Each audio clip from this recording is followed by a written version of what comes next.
You should have looked. Imagine yourself standing in a grocery line and you hear someone say, "Ain't nobody got time for that."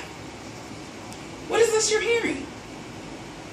To some it might sound like broken English, or just lazy English, or plain just talking wrong.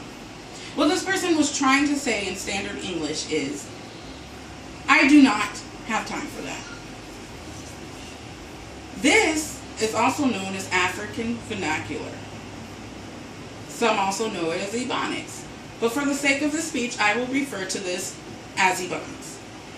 Starting off, I'd like to say that not only African Americans speak Ebonics, people from different backgrounds and cultures speak Ebonics.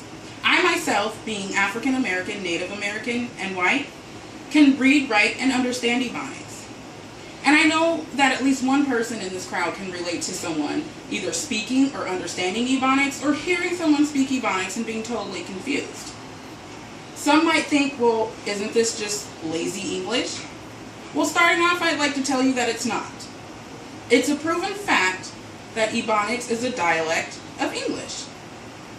Today, I'm going to explain to you the difference between Ebonics and slang, the origin of Ebonics, as well as what is code shifting when it's referred to as Ebonics.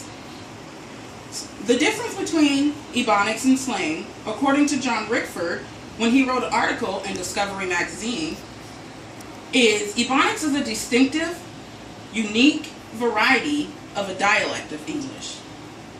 It has rules and it has a history behind it. It includes non-slang words as well as slang words. Slang is a short-lived word that changes periodically. It's used by what most people would say the younger crowd, like teenagers or younger children, amongst their friends. Like, for example, if you hear one of your children say, "I am chilling with my homie," that is a slang word used to form a sentence in Ebonics. It may sometimes mean something one day, but the next day have a totally different meaning. It can evolve one day or never be used again. For example, the phrase hot tomato. Do you guys ever hear anybody say that word nowadays? No. Simply because as the social crowd changes, so does the word.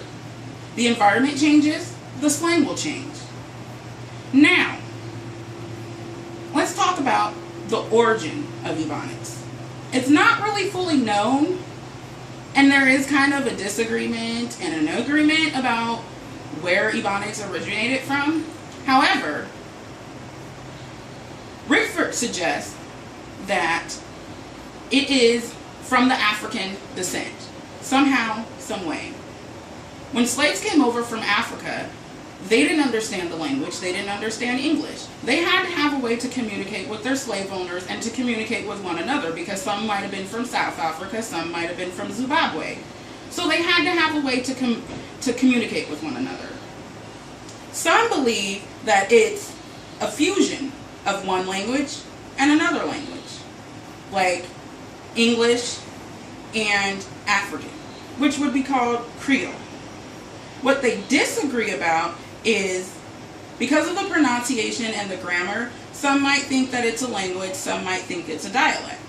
It's still unknown what people may look at it as. Their origin might not be fully known, but I myself, and I know at least one person in this audience, might still use and speak Ebonics.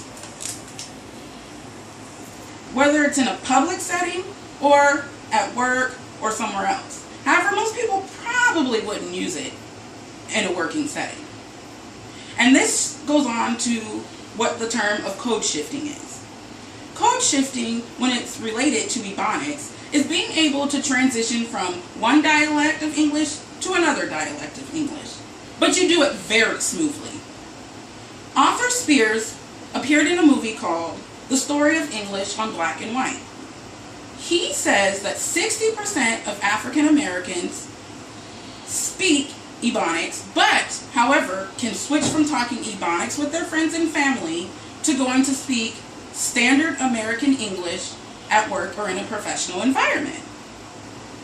Ebonics will continue to evolve as well as the slang words, but probably not in a professional environment. More so in a social environment.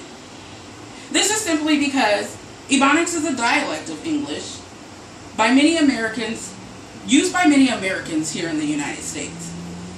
Now that you've given me the opportunity to explain to you the difference between Ebonics and slang, the origin of Ebonics, as well as what is code shifting when it pertains to talking about the dialect of English, Ebonics, when you hear that person standing in line talking on the phone, you might not look at them weird or stare at them because you'll understand that Ebonics is a dialect of English.